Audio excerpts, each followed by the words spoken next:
Halo Sobat Tekno, apa kabar kamu hari ini? Semoga kamu selalu sehat dan banyak rezeki. Di video kali ini kita akan unboxing smartphone terbaru dari Samsung yang harganya cuma 1,7 jutaan.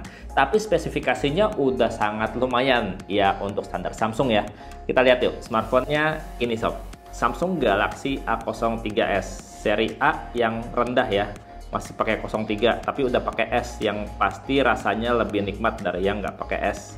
Udah bundling Telkomsel Max ya, kuota hingga 8,5 GB untuk pengisian 50.000. Oke, lumayan. Tuh, dapat ininya ya, starter pack di belakangnya sini. Nah, di sini kamu bisa lihat ya, yang saya punya ini warnanya warna hitam dengan RAM 4 GB dan storage-nya 64 GB. Udah gitu aja, nggak ada apa-apa lagi. Kalau Samsung tuh jarang banget ya ngasih tahu yang namanya spesifikasi atau fitur unggulan di boxnya. Yang dikasih tahu tuh cuma RAM, ROM, sama warna. Udah gitu doang. Oke, ini kita buka ya.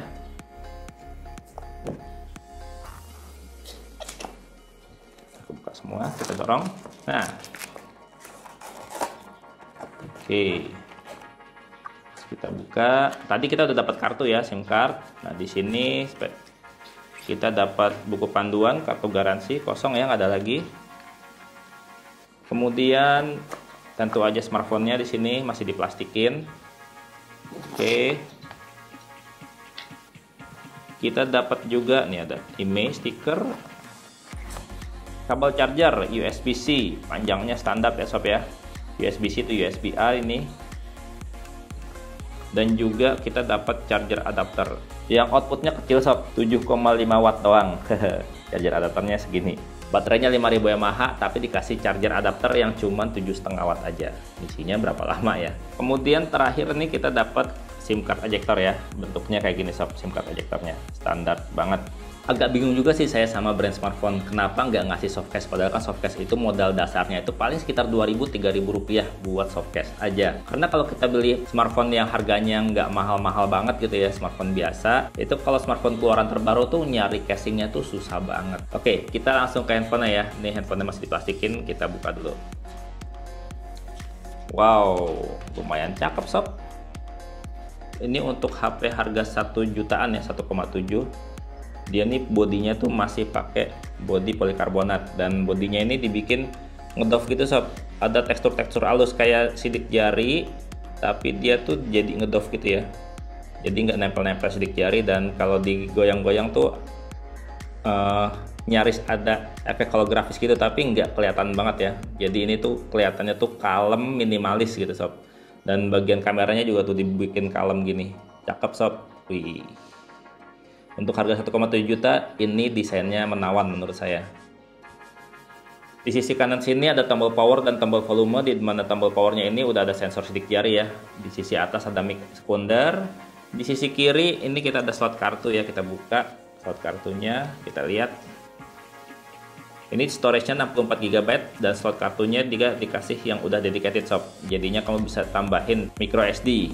Katanya sih micro SD-nya ini dia bisa sampai 1 tera sob. Nggak tahu juga ya.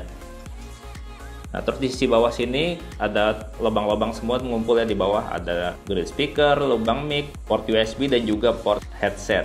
Jadi semuanya di bawah kayak gini, jadi kalau misalnya dicolok semua aman.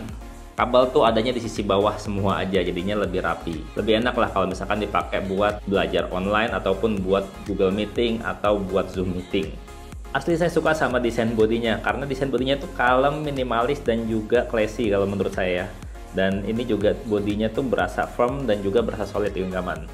Oke, ini HP-nya udah saya setting dan udah saya install beberapa aplikasi. Untuk layarnya sendiri, ini layarnya masih SD Plus ya. SD Plus tapi rasionya udah 20:9. Untuk layarnya juga dia pakainya IPS ya. Kalau Samsung bilang sih TFT, PLS TFT gitu, tapi kalau Samsung ya bilangnya PLS TFT. Padahal sebenarnya sih sama aja kayak IPS kalau untuk HP-HP lain. Dan kamu bisa lihat ya, untuk respons layarnya tuh udah lumayan enak. Dan kita coba lihat pertama dari sensor-sensornya. Karena biasanya HP 1 jutaan Samsung tuh sensornya banyak yang hilang. Kalau untuk Galaxy A03 ini kayak gimana? Ya bener, masih banyak yang hilang sob. Tapi untungnya ya sensor cahaya dia ada ya.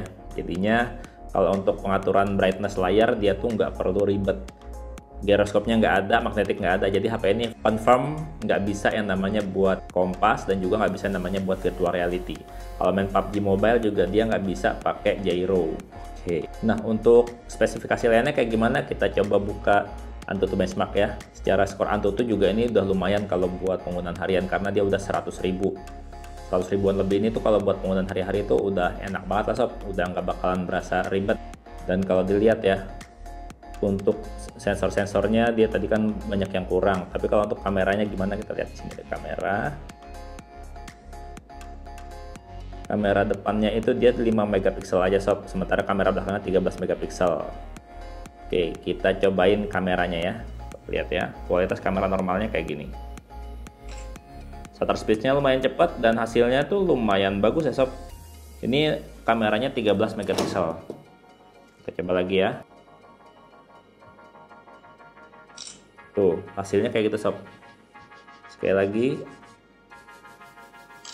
Oh, ini nu teh tarik, rasanya lumayan enak. Nah, sekarang kalau untuk kamera makronya gimana? Kita coba ya cari ya, kamera makro. Makronya itu more, kita pilihan makro kamera. Nah, untuk makro kameranya ini dia cuma 2 megapiksel ya, dan kita harus 3-5 cm buat jarak terbaiknya. Biar fokusnya dapat gitu sob, karena dia belum autofocus. Hasilnya sih jernih ya sob, cakep hasilnya. Nah, sementara kalau untuk kamera depannya yang 5 megapiksel aja, dia di sini kamu bisa lihat ya, ada normal dan juga ada agak jauh.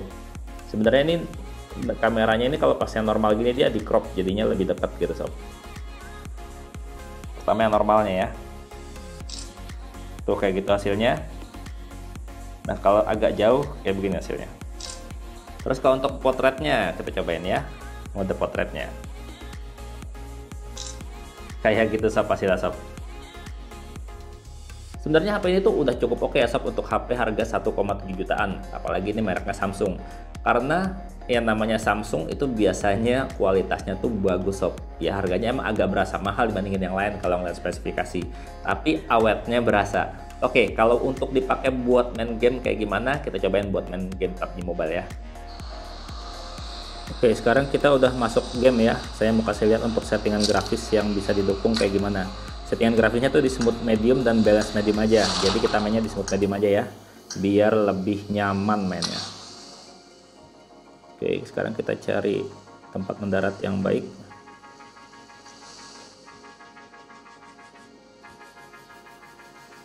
Untuk suara juga udah lumayan oke ya. Speakernya kenceng ini. Walaupun speakernya cuma satu di sisi bawah HP.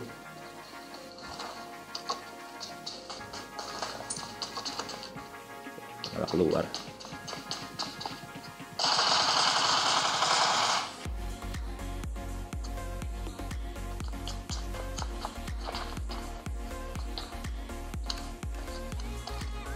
Ada musuh, nggak ada senjata.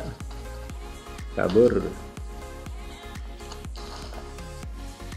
Oke, kita pistol.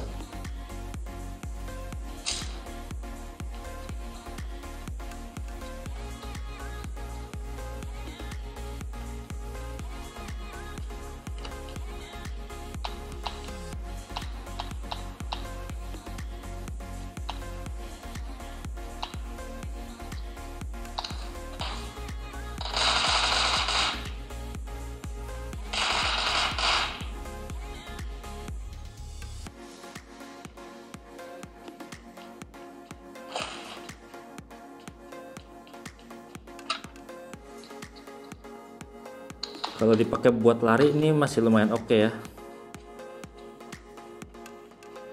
Tuh, masih lumayan oke walaupun agak ada jelly-jelly stuttering dikit gitu ya, tapi ini udah lumayan oke. Udah cukup nyaman buat main.